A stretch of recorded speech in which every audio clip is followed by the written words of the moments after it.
Bismillahirrahmanirrahim. Alhamdulillahirabbil alamin. Nasta'inuhu wa nastaghfiruh wa na'udzu billahi min syururi anfusina wa sayyiati a'malina. Wa may yahdihillahu fala mudhillalah wa may yudlil fala hadiyalah. Asyhadu an la ilaha illallah wa asyhadu anna Muhammadar Rasulullah. Allahumma shalli ala Muhammad wa ala ali Muhammad, amma ba'du. Ayuhan nas ittaqullaha mastata'tum wasma'u wa ati'u la'allakum turhamun. Bapak Ibu, saudara-saudari sekalian yang dimuliakan Allah Subhanahu wa taala, marilah kita mulai kajian kita kitab Bulughul Maram min Adillatil Ahkam susunan Ibnu Hajar Al-Asqalani, Kitabul Idqi, kitab tentang pembebasan budak, pemerdekaan budak, hadis yang ke 1426 atau 1340 kalau di kitab Subul Salam syarahnya Bulughul Maram. Wa an Imran bin Husainin radhiyallahu anhuma, dari Imran bin Husain radhiyallahu anhuma, anna rajulan, bahwasanya seorang laki-laki, a'taqa, memerdekakan, sitatan mamlukina lahu, sitatan 6 mamlukina, budak-budak, lahu miliknya, memerdekakan 6 orang budaknya gitu ya. Inda mautihi, ketika dia mati, maksudnya dia berjanji nanti kalau saya mati budak saya yang 6 ini merdeka gitu. Gitu itu namanya mudabbar. Budak-budak yang dimerdekakan karena orang tuanya majikannya meninggal. Nanti kalau saya mati, budak ini merdeka. Dijanjikan begitu. Tapi setelah mati, lam yakun lahu malun ghairuhum, ternyata dia tidak punya harta selain mereka, selain budak-budak itu. Jadi hartanya ya budak itu saja. Tidak ada harta lain selain itu. Pada abihim, maka memanggil mereka. Budak-budak itu siapa? Rasulullah sallallahu alaihi wasallam. Fajazza'ahum aslasan. Lalu Rasul membagi mereka menjadi 3 bagian, sepertiga. Maksudnya karena 6 kan berarti masing-masing 2 gitu loh. Bagi telu kan 6 orang, bagi 3 berarti kan 2 orang. Ini kelompok A, B, C. Suma aqra'a bainahum, kemudian Nabi mengundi dari mereka itu, diundi oleh Nabi. Setelah diundi, fa'ataqa itsnaini, lalu Nabi memerdekakan yang 2. Siapa yang 2 itu? Berdasarkan undian gitu loh, diundi A, B, C gitu ya. Lalu yang keluar yang B, nah berarti kelompok B merdeka gitu. Wa arqa arba'atan, dan menjadikan budak 4 orang yang lainnya, tetap menjadi budak, tidak jadi merdeka. Wa qala lahu qaulan syadidan, dan Nabi berkomentar keras terhadap orang yang akan memerdekakan itu tadi. Jadi mengomentari orangnya sudah mati, jadi komentari, oh jangan begitu, nanti lagi kalau punya budak mau dimerdekakan secara mudabbar itu harus punya harta selain itu. Kalau enggak kan kasihan ahli warisnya, enggak ada harta lain selain budak itu. Gitu ya. Jadi beliau berkomentar keras terhadap orang itu tadi. Di sini sahih diriwayatkan oleh Muslim.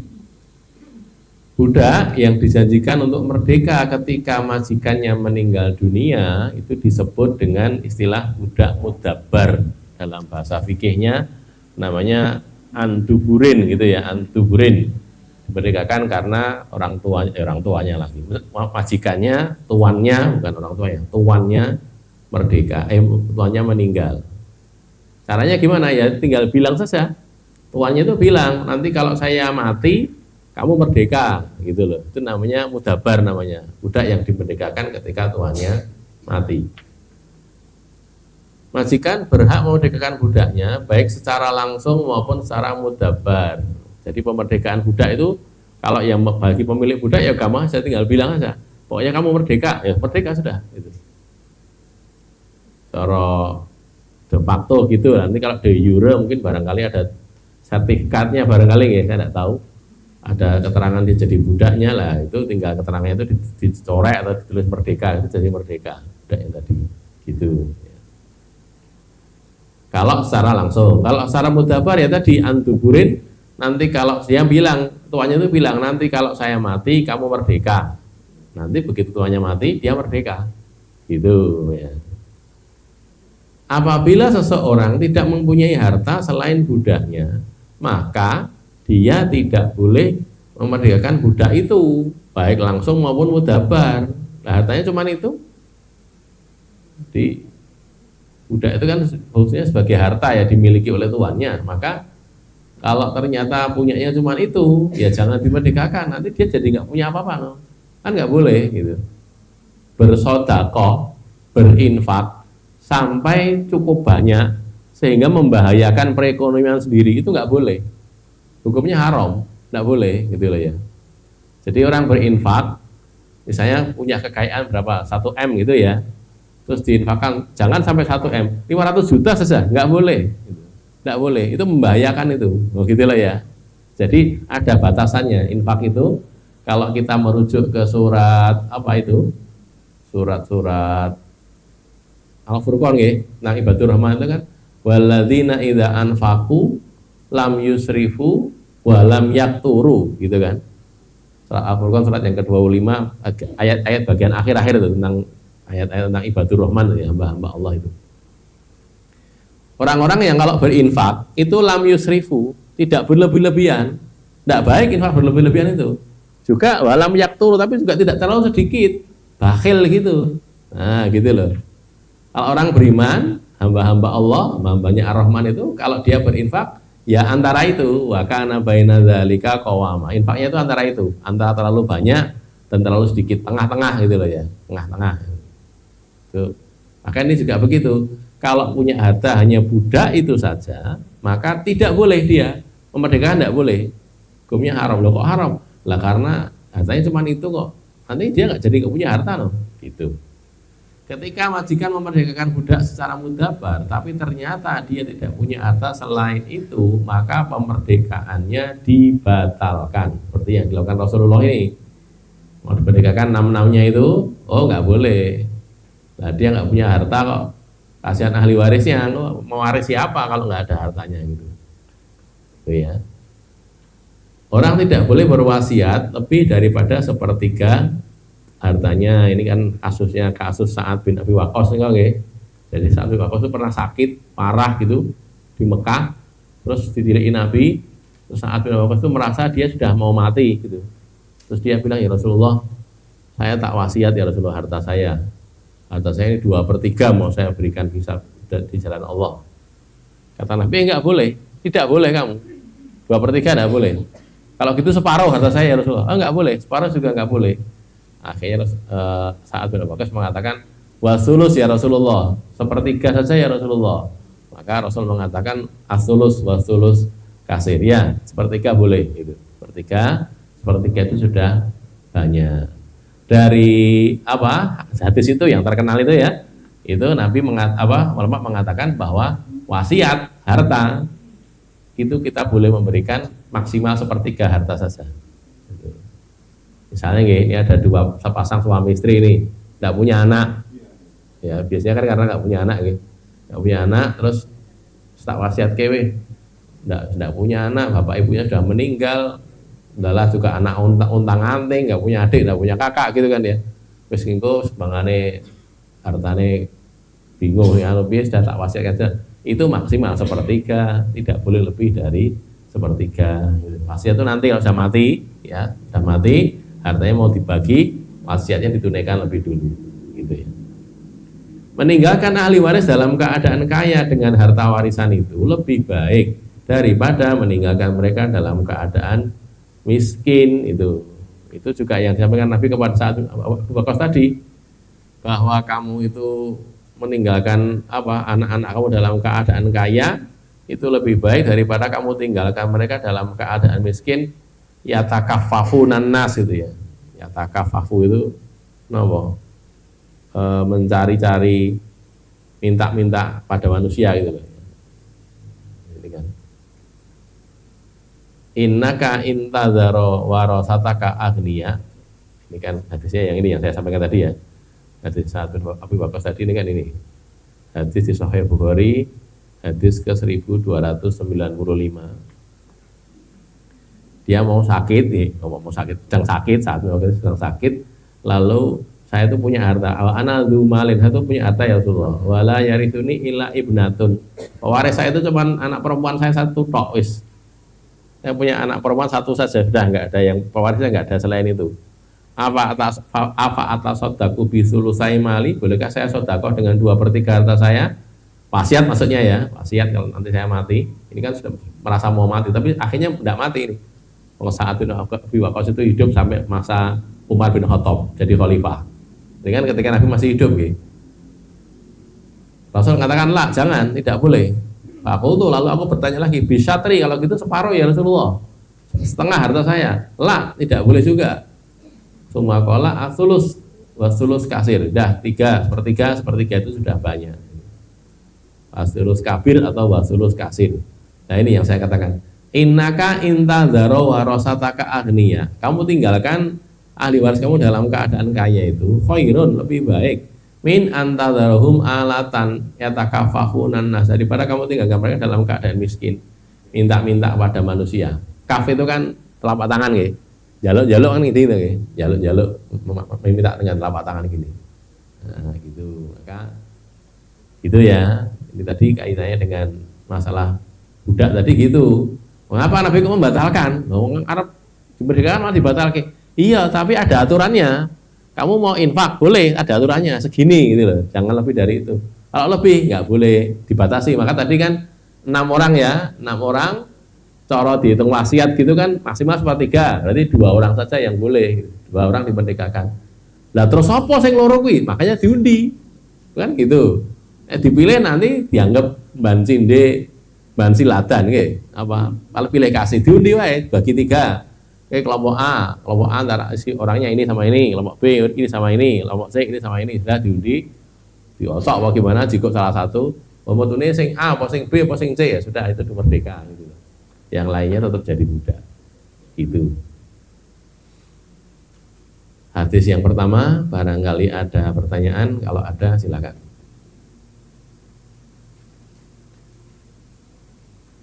Tidak ada ya? Anak angkat tidak. Anak angkat itu kalau mau dikasih diwasiati saja. Iya, wasiat saja. Karena kalau dari harta warisan tidak mendapatkan. Saya punya anak angkat ya dikasih wasiatnya sudah maksimal 1/3.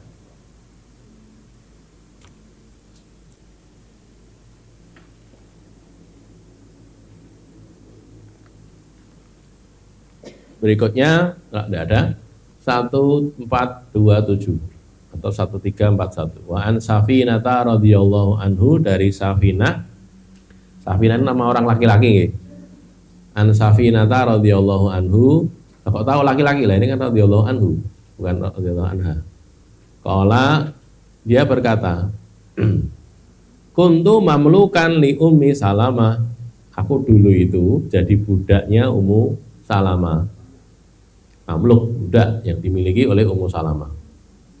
Faqalat, lalu Ummu Salamah berkata, uktikuka, aku memerdekakan kamu, aku akan memerdekakan kamu. Wa ashtaritu alaika, dan aku mempersyaratkan atas kamu, tak kasih syarat ya. Syaratnya apa? Antah duma Rasulullah, bahwa kamu itu melayani Rasulullah sallallahu alaihi wasallam ma'ishta, selagi kamu hidup. Sepanjang hidupmu kamu harus melayani Rasulullah sallallahu alaihi wasallam. Ini merdeka, ini tetap khidmat, tetap melayani Nabi loh ya. Bukan Nabi keperluannya apa, layani gitu. Itu kata Ummu Salamah. Rawahu Ahmad wa Abu Dawud wa Nasa'i wal Hakim. Di sini diriwayatkan oleh Ahmad, Abu Dawud, Nasa'i dan Al Hakim. Ini kita lihat dulu lafadznya hadisnya Abu Dawud ya. Ini kan dari Abu Dawud, saya ambilkan dari Abu Dawud ini.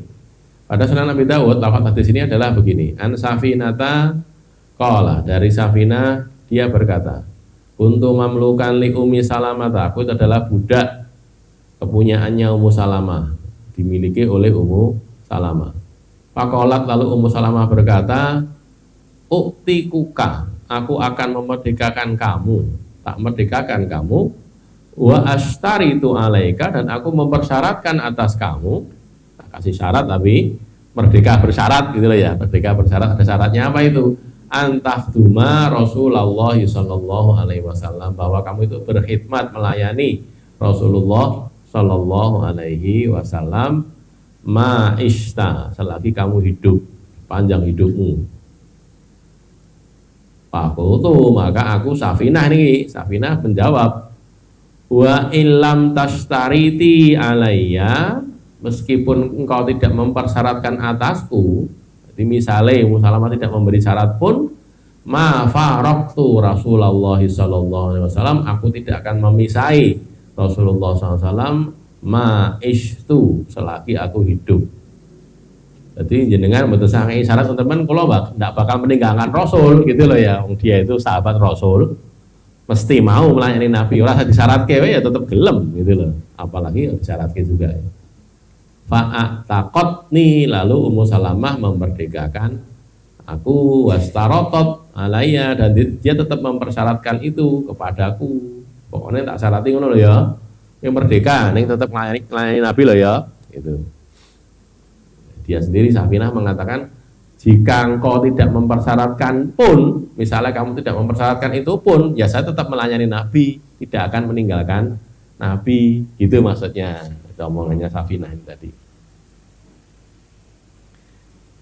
Konon di sebagian keterangan menyebutkan Safinah itu konon namanya bukan Safinah aslinya. Safinah itu artinya kapal lagi. Safinah itu artinya kapal. Mengapa disebut Safinah?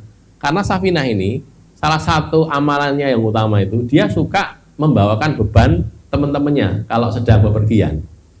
Zaman itu orang bepergian naik unta gitu ya, jalan kaki atau naik unta, bebannya kan abot toh, berat toh. Lah dia itu karena fisiknya kuat, dia suka nggak kayak gitu loh. Terus di cara sekarang ya ransel mundi, tas mundi tak gawak nih, digawak kayak suka gitu. Karena gitu dijuluki Safinah oleh sahabat-sahabat yang lain, kapal gitu loh. Pokoknya gawak-gawaknya kayak naik kapal loh. Nah, Safinah ini tadi katanya begitu, Allah alam ya. Ada kisah, ada cerita. Saya sendiri belum ngecek di kitab-kitab Rizal, cuman ada keterangan seperti itu.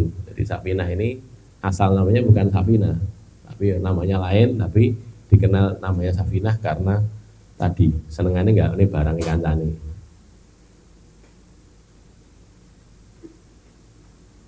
Baik, ini sedang tentang Safinah ya. Sekarang kita lihat kaitan dengan ini tadi.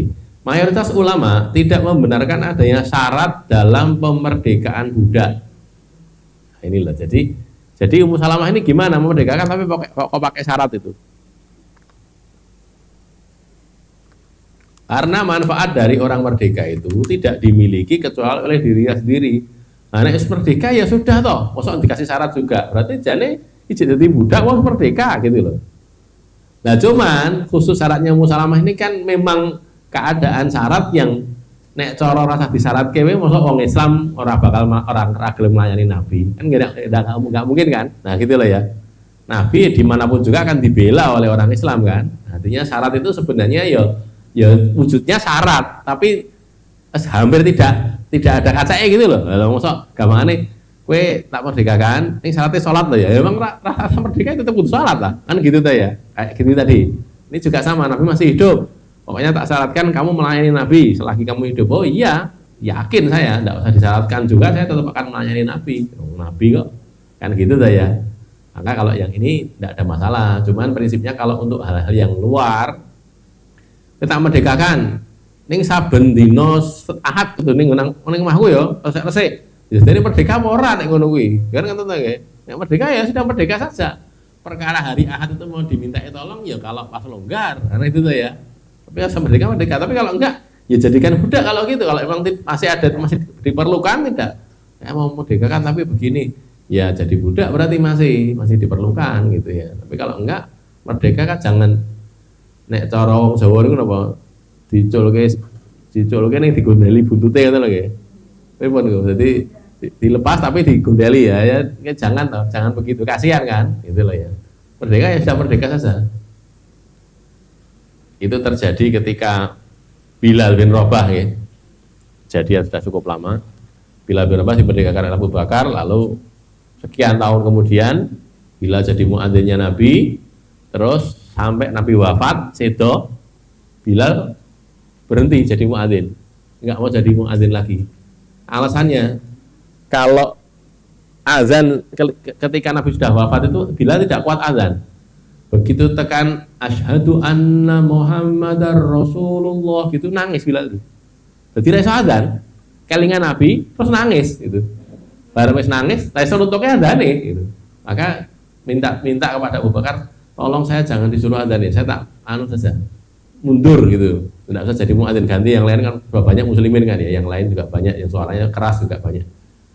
Nah, gitu. Akhirnya Abu Bakar minta, Bilal, kamu tetap jadi muadzin. Kami ini ingat azan kamu itu jadi jadi ingat ketika masa Rasulullah itu, jadi semangat untuk dalam sholat gitu. Nah, tapi Bilal mengatakan, oh, masalahnya itu tadi, aku nek azan, pingku nek tekan asyhadu anna Muhammadar Rasulullah aku kuat, terus nangis gitu loh.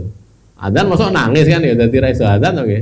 Makanya gitu, makanya akhirnya Bilal minta kita, tapi Abu Bakar memaksa, pokoknya tetap terus apa usaha pokoknya tetap azan.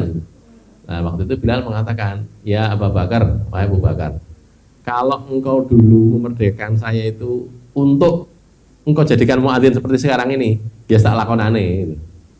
Tapi kalau dulu kamu memerdekakan karena Allah lillahi ta'ala, biarkan saya bebas, jangan dipaksa untuk azan, gitu, kata Bilal. Kata Abu Bakar, wallahi saya dulu memerdekakan kamu itu karena Allah. Cuman saya sekarang jaluk tulung gitu loh, bukan memaksa, tapi jaluk tulung nih, mau gitu. Maka Bilal tidak mau. Sudah. Akhirnya Bilal kemudian pergi meninggalkan Madinah, terus berjihad fisabilillah, mana-mana ikut perang gitu ya. Sampai suatu ketika sekian tahun ya, sekian tahun sudah itu, Bilal itu tidur ngimpi ketemu Nabi, terus Bakar sudah wafat waktu itu, sudah diganti oleh Umar bin Khattab jadi khalifah. Umar jadi Amirul Mukminin, Bakar sudah wafat. Bilal ketemu Nabi itu waktu dalam mimpinya Bilal itu ngomong, Bilal, kamu kok lama tidak menjenguk saya, kamu tidak datang pada saya gitu. Lalu Bilal kaget, tangi, waktu berarti aku didhawuhi ning Madinah iki kan gitu tuh ya, kelingan Nabi gitu kan, didhawuhi Nabi ke Madinah. Akhirnya dia pulang ke Madinah, sampai di Madinah ketemu Umar bin Khattab, ketemu sahabat yang lain, terus mumpung kowe nang kene ya, Lal bilang mumpung nang kene, saiki kowe azan, waktunya azan gitu kan ya, diminta azan. Akhirnya Bilal itu, begitu Bilal azan, para sahabat di Madinah jadi kelingan zaman Nabi kabeh gitu. Azannya dari Nabi Bilal tuh gitu. Azan begitu sampai asyhadu anna Muhammadar Rasulullah, Bilal nangis gitu. Nangis kabeh dadi nangis kabeh sak Madinah yang dengar adanya Bilal semuanya nangis, termasuk Umar bin Khattab juga melu nangis, kelingan Nabi. Subhanallah itu ya, kelingan Nabi zaman dulu. Itu ceritanya begitu. Kembali ke sini tadi ya, jadi dipersyaratkan, nek kamu merdekakan dulu wahai Abu Bakar, disyarati, kowe dadi muadzin, ya saya lakoni. Abu Bakar tegas, tidak. Dulu saya merdekakan lillahi ta'ala, enggak, saya enggak syarat apa-apa, cuman saya minta tolong, bahwa kamu mau jadi muadzin. Nah, kalau cuma minta tolong, saya tak pergi saja, kata Bilal gitu. Contohnya gitu. Apabila majikan memerdekakan budaknya dengan syarat melayani selama sebulan, lalu si budak menerimanya, maka dia harus melayani mantan majikan selama sebulan, lalu dia bebas sepenuhnya. Ini kalau cara fikih begitu, walaupun tidak begitu disukai ya, tapi kalau ada syaratnya dipenuhi ya wis. Jadi kowe nang kene sik sesasi, baru engko merdeka bebas, ya sudah. Kalau gitu dipenuhi dulu syaratnya, nanti dimerdekakan. Nah, sekarang kalau tuan memerdekakan budaknya dengan syarat melayani selamanya atau tanpa batasan, lalu si budak itu menerima, ya berarti merdekanya itu harus dengan ongkos, berarti bayar, berarti jenis itu nanti masuk ke bab berikutnya, bab nanti ya tentang mukatabah itu ya. Mukatabah itu budak yang membayar kemerdekaannya sendiri, dia bayar sendiri sehingga dia merdeka. karena dia kan dimiliki tapi membebaskan dirinya. Kalau ini tadi syaratnya melayani dia selama sepanjang hidup, jenenge lah jadi budak kalau gitu, ya berarti kayak orang merdeka. Nah kalau gitu caranya biar merdeka, budaknya membayar ongkos pengganti kebebasan perbudakannya kepada si majikan. Kalau begitu dibayar ongkosnya, lalu dia merdeka sesuai dengan yang disepakati berapa itu ya.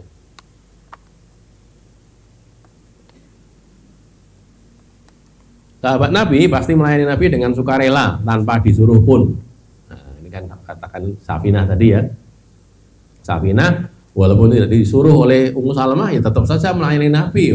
Dia memang sahabat Nabi gitu ya.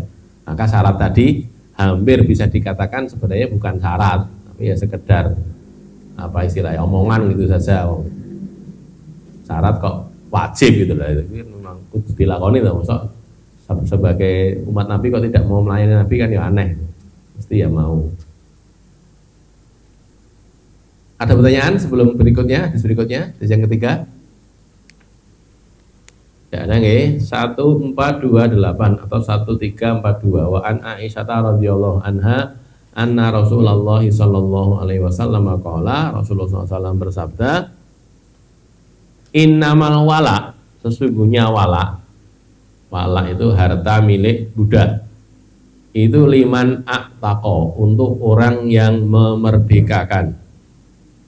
Wala itu dimiliki oleh orang yang memerdekakan budak. Muttafaqun alaih fi hadisin tawilin, pada hadis yang panjang. Ini ya, kita lihat hadisnya aja langsung ya. Sebelumnya kita baca dulu. Wala adalah harta milik budak yang dimerdekakan. Wala nantinya menjadi milik orang yang memerdekakan bila si budak yang dimerdekakan itu tidak punya ahli waris. Dia nggak punya ahli waris, belum menikah, ya gitu ya, belum menikah terus meninggal mati, dia sudah merdeka terus punya harta kan dia, bekerja punya harta, terus dia mati, tidak punya ahli waris, maka yang mewarisi adalah orang yang memerdekakan dia. Kalau cara fikihnya begitu. Hadis ini lebih lengkap termaktub pada Sahih Bukhari, hadis yang ke-2561, saya bacakan ya.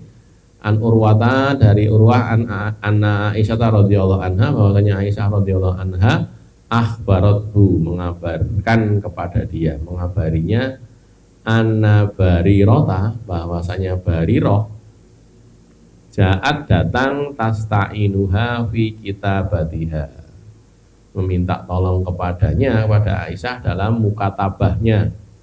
Mukatabah itu pembayaran kemerdekaan diri sendiri,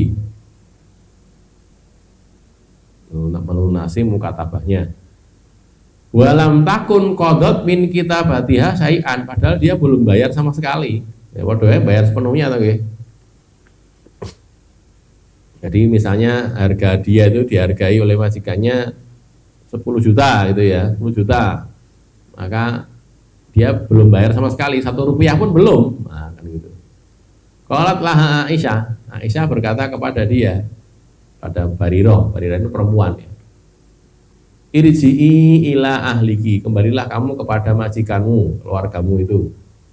Fa'in ahabbu an aqdiya anki kitabataki, jika mereka mau, jika mereka suka, ahabu, mereka suka, an aqdiya anki, bahwa aku itu melunasi kamu, melunasi mukatabahmu itu, bayarkan mukatabahmu itu, wa yakuna wala uki li, nanti jadi walakmu, jadi milikku.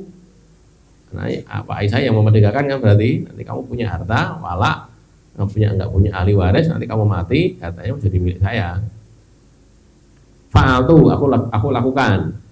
Nek mau gitu tak lakoni, dia ngomongke majikanmu sana, pulang sana balik, nanti kalau mau tak bayar kamu merdeka, nanti walaknya jadi milikku.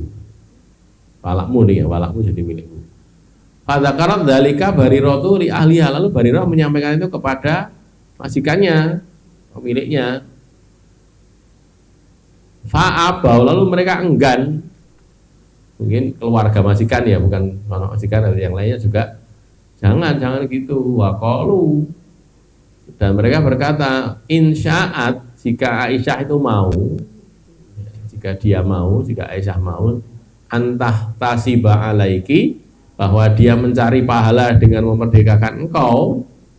Jadi Aisyah wis golek ganjaran wae merdekakan Barirah, enggak usah minta wala, tapi tetap merdekakan untuk cari pahala.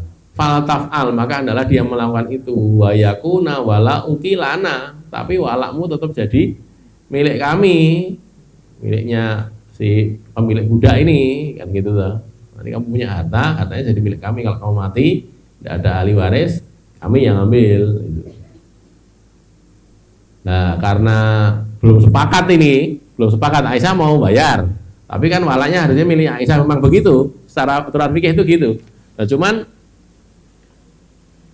si pemiliknya Barirah ini tidak maunya nanti walaknya diberikan kepada mereka gitu loh, walaknya diberikan pada si pemilik Barirah ini walaupun sudah dimerdekakan oleh Aisyah.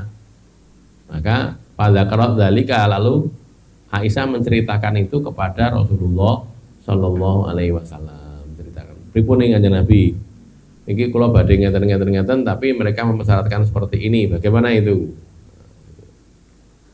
Maka Rasul mengatakan, ibta'i, sudah kamu beli saja, kamu bayar saja. Fa'atiki, lalu merdekakan dia. Fa'innamal wala, maka hanyalah wala itu, sesungguhnya tiada lain, hanyalah wala itu liman a'taqo, untuk orang yang memerdekakan. Nah, tadi ini ya, wala hanyalah milik orang yang memerdekakan. Qala, berkata rawinya ini ya, mengatakan summa qama Rasulullah SAW, kemudian Rasulullah berdiri, faqala, lalu beliau bersabda, pidato itu loh ya, berdiri pidato bersabda, ma balu unasin yastarituna syuruton laisat fi kitabillah, bagaimana tuh keadaan orang-orang itu, ma balu unasin, gimana keadaan orang-orang itu yang yastarituna syuruton, mereka itu bikin syarat yang laisat fi kitabillah, tidak ada dalam kitab Allah. Syarat kok nggih dhewe, tidak ada dalam kitab Allah. Manistaroto syarton, barang siapa yang mempersyaratkan syarat, bikin syarat laisa fi kitabillah, tidak ada dalam kitab Allah, tidak ada dalam kitab Allah, ketetapan Allah, falaisa lahu, maka dia tidak punya hak untuk itu. Tak ditompo kuwi syarat-syarat dhewe tanpa ada dalam kitab Allah. Wa in syarata mi'ata marratin, meskipun dia mensyaratkan 100 kali, ngomong 100 pun ya ora berlaku, syaratnya itu tidak sesuai dengan kitab Allah. Syaratullahi ahaqqu wa awsaqu, syarat Allah itu lebih hak, lebih berhak, lebih benar, wa awsaq, dan lebih kuat. Jadi saya serangkan dulu ya, kaidah fikihnya begini.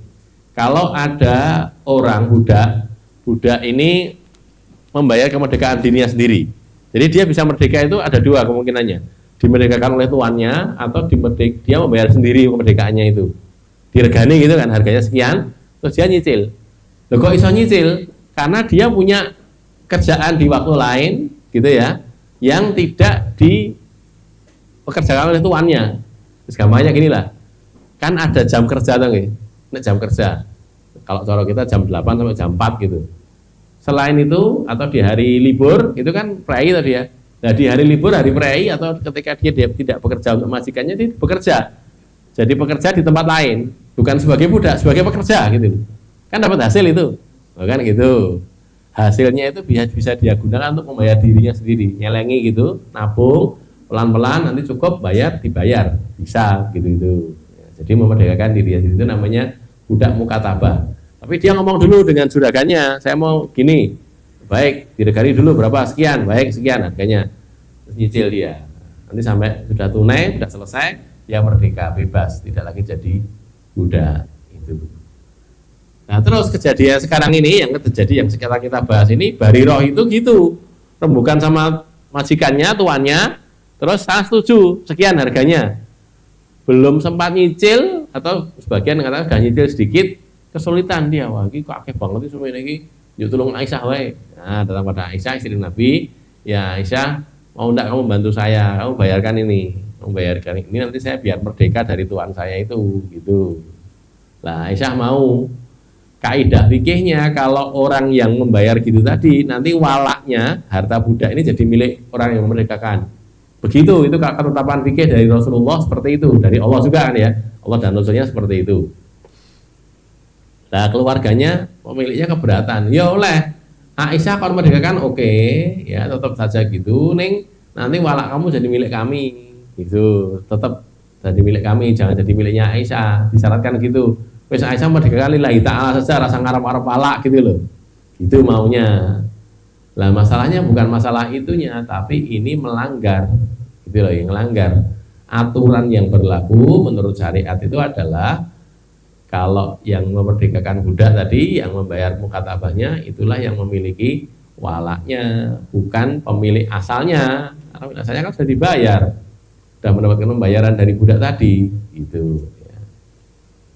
Jadi budak mukatabah adalah budak membayar kemerdekaan dirinya sendiri, gitu ya tadi ya, membayar kemerdekaan dirinya sendiri. Terus ini syarat yang bertentangan dengan kitab Allah atau hadis Rasulullah adalah syarat yang batil, tidak berlaku dan tidak perlu dipenuhi.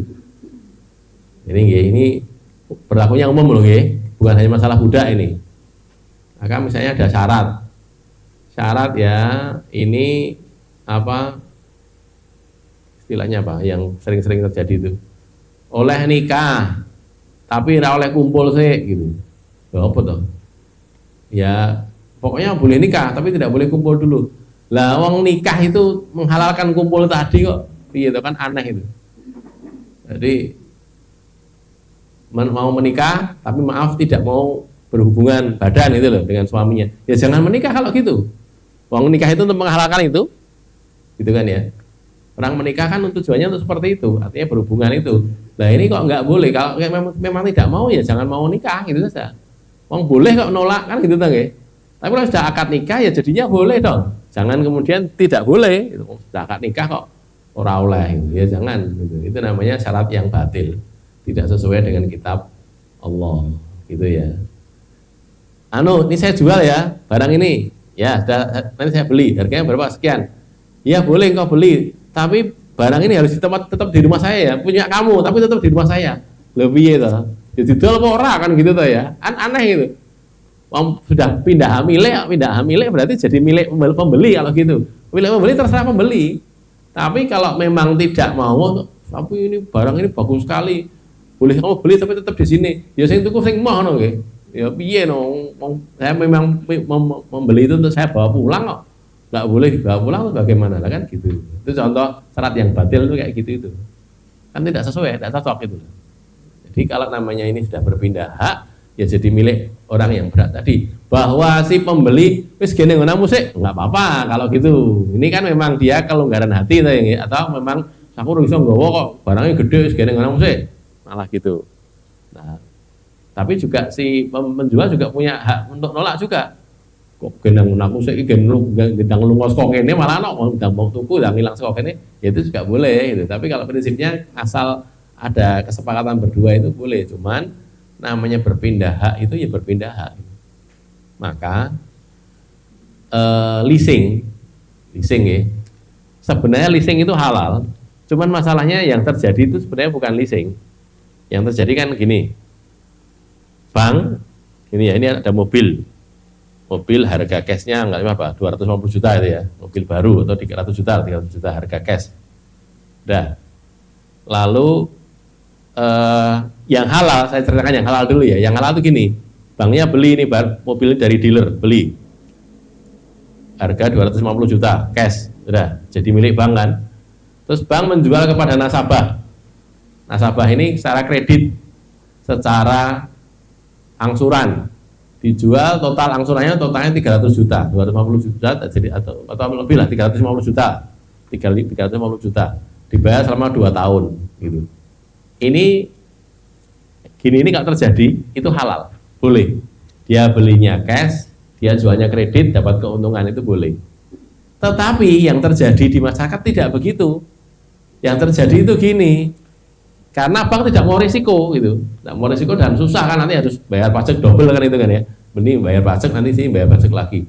Untuk ngakali itu caranya gini, ini harga barang mobilnya 250 juta, nah terus ada orang mau beli lewat bank, banknya bilang, wes gini, kita kasih duit, transfer tentunya ya, ditransfer 250 juta, kamu berikan pada dealer sana, kamu tak kasih uangnya, orang atau seket itu, wes ya transfer rono, tak gitu. Atau banknya transfer juga nggak apa-apa. Prinsipnya ini nanti langsung berpindah tempat, ini tidak pernah jadi milik bank, langsung dimiliki oleh orang tadi. Sudah, sekarang kamu nyicil kepada saya 350 juta, kan gitu. Jadi nyilih orang atau seket, balik ini 300 seket. Nah yang ini ya nggak boleh. Ini riba. Kenapa? Jadi mana toh ya? Orang itu nyilih orang atau seket kok bayarnya 300 seket, berarti kan mana? Nah itu tidak boleh. Janjane kalau yang ini tadi sebenarnya boleh. Nah, cuman kalau cara hitungan administrasi ini kena 2 kali. Kalau pajaknya ya ini pajak kena, nanti dijual lagi pajaknya kena lagi gitu. Dan ribet bagi bank nggak suka gitu tuh. Gampang wae saya arep tuku kono wis. Regane 300 wis tak bayar nya 350 saya nyicil ning aku 350. Nah yang begitu itu yang tidak boleh. Karena itu ada riba. Riba nasiah namanya ya. Riba disebabkan oleh tempo, pembayaran tempo itu tidak boleh, itu haram. Nah, ini yang begini-begini contohnya itu namanya akad yang batil, nggak boleh ya. Tapi kalau yang boleh sana ya boleh. Kita beli saja lah, kita beli barang cash terus kita jual kredit kan ya boleh. Gitu. Boleh rego, boleh keuntungan. Ya jadi uang dodol mesti ya boleh badi toh nggih. Mosok ora boleh badi. Ya namanya orang jualan. Boleh gitu ya. Tapi kalau ada sesuatu yang tadi yang melanggar syariat jadi tidak boleh. Aturan manusia dapat diberlakukan, aturan buatan manusia dapat diberlakukan dan diterapkan selama tidak bertentangan dengan syariat Islam. Nah, gitu loh. Jadi tidak apa-apa, boleh-boleh saja. Apapun boleh asalkan tidak bertentangan dengan syariat.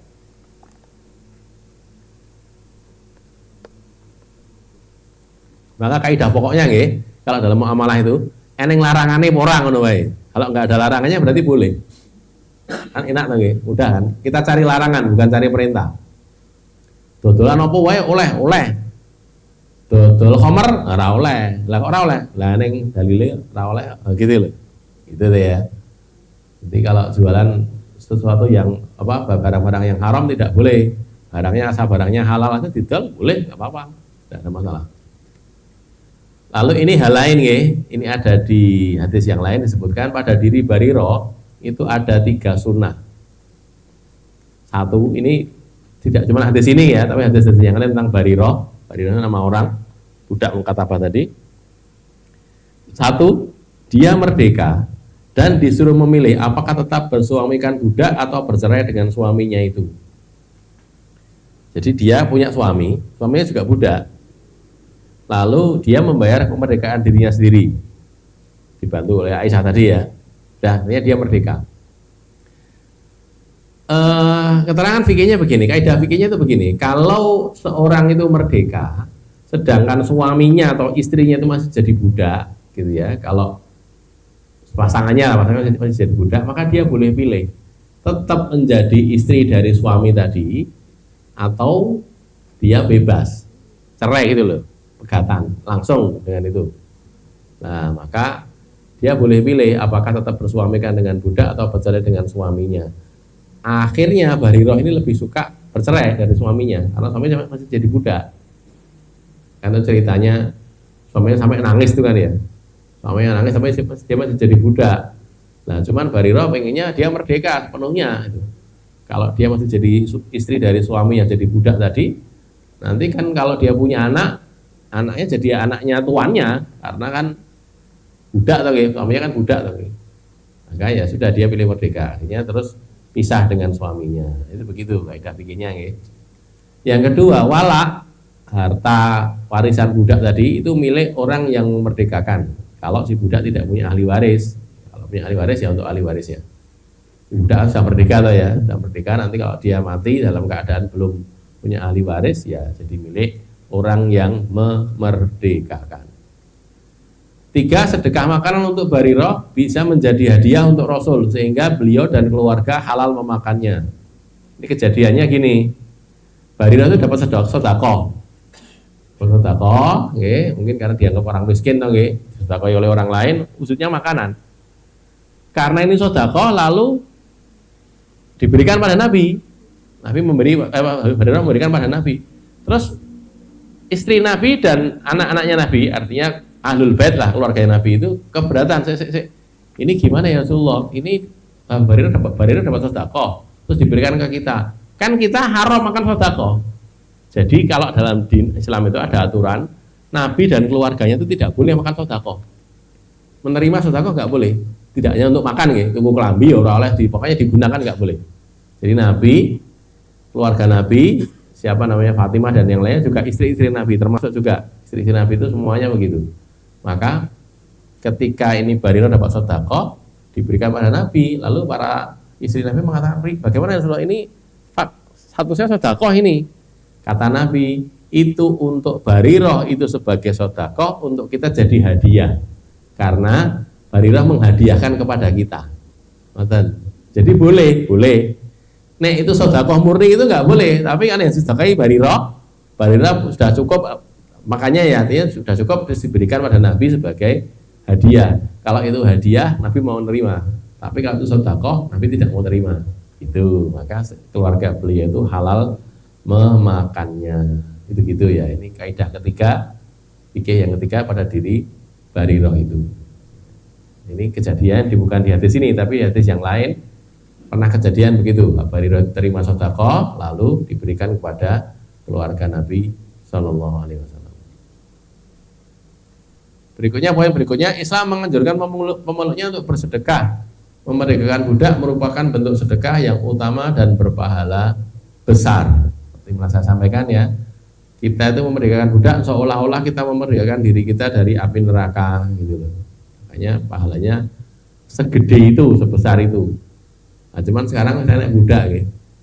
Naik budak gitu. Soalnya kalau ada perang itu ada perbudakan lagi, ada perang ya enggak. Jadi kalau kita ada budak gitu ya bisa dimerdekakan, pahalanya gede. Syariat Islam mengatur seluruh bagian kehidupan manusia. Artinya tidak cuma yang gede-gede saja, tapi juga termasuk yang kecil-kecil juga diatur oleh syariat Islam. Itulah Islam itu komplit mengatur segala urusan. Bahkan masalah maaf buang air besar saja diatur juga, tapi buang air kecil, buang air besar sampai diledek sama orang-orang Yahudi, orang-orang musyrik gitu. Kamu diajari Nabi kamu untuk pipis itu, dilok gitu. Lah sahabat jawabnya iya, malah tidak merasa rendah, malah merasa baik gitu. Iya, kami diajari bahkan untuk beristinja, bercebok itu kami diajari oleh Rasulullah SAW. Nah orang sekarang mungkin sebagian juga akan mencibir gitu. Wong guru pipis ya diajari, coba diajari orang pipis kan jadi kayak gitu dong. Bisa nggon-nggon gitu. Nek Pak sopir bis itu malah pipisnya mipisi bane bis itu tadi. Terus saya tuh pernah naik bis ya.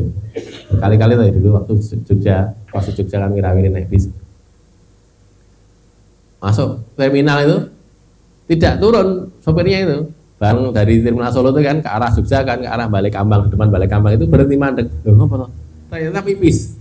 Sopirnya itu mipisi apa namanya? Bane bis itu tadi, oh ladalah subhanallah. Itu nek ra diajari pipis ya kayak gitu-gitu. Makanya beruntunglah kita, bersyukurlah kita diajari Nabi sampai ke tingkat itu diajari. Caranya ngene loh, itu diajari sama Rasulullah. Sampai cara tidur pun diajari, cara makan pun diajari kan gitu tuh ya. Itu syariat Islam untuk mengatur sampai ke bagian-bagian terkecil dari kehidupan manusia. Baik, sebelum hadis yang terakhir di sesi ini, barangkali ada pertanyaan? Silakan.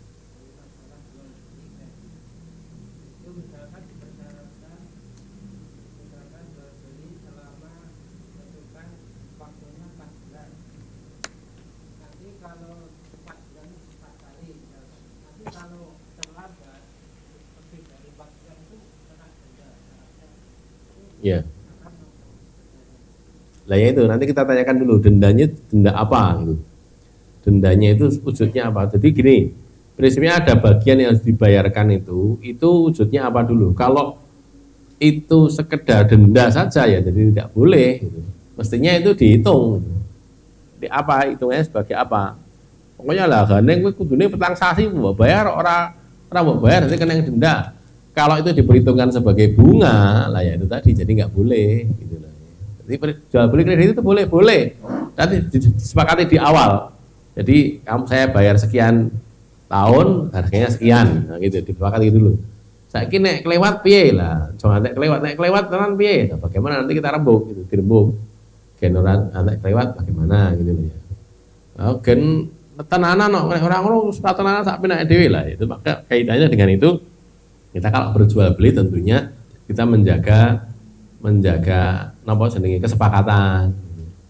Nek ngelanggar ya sing dosa sing ngelanggar itu saja. Jadi tidak usah pakai denda begitu. Tidak boleh kalau didenda kemudian bolehnya gini, denda digabungkan. Ki yo engko didenda semene ning kok dihitung sebagai pembayaran. Nah, kalau itu boleh.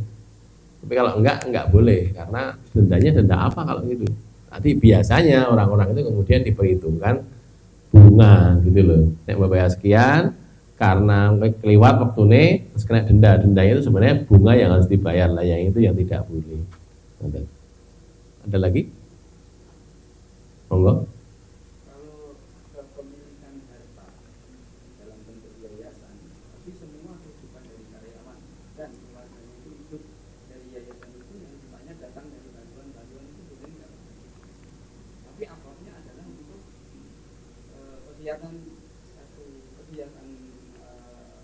yayasan itu misalnya mendola. Ya, yayasan sosial gitulah ya, yayasan sosial.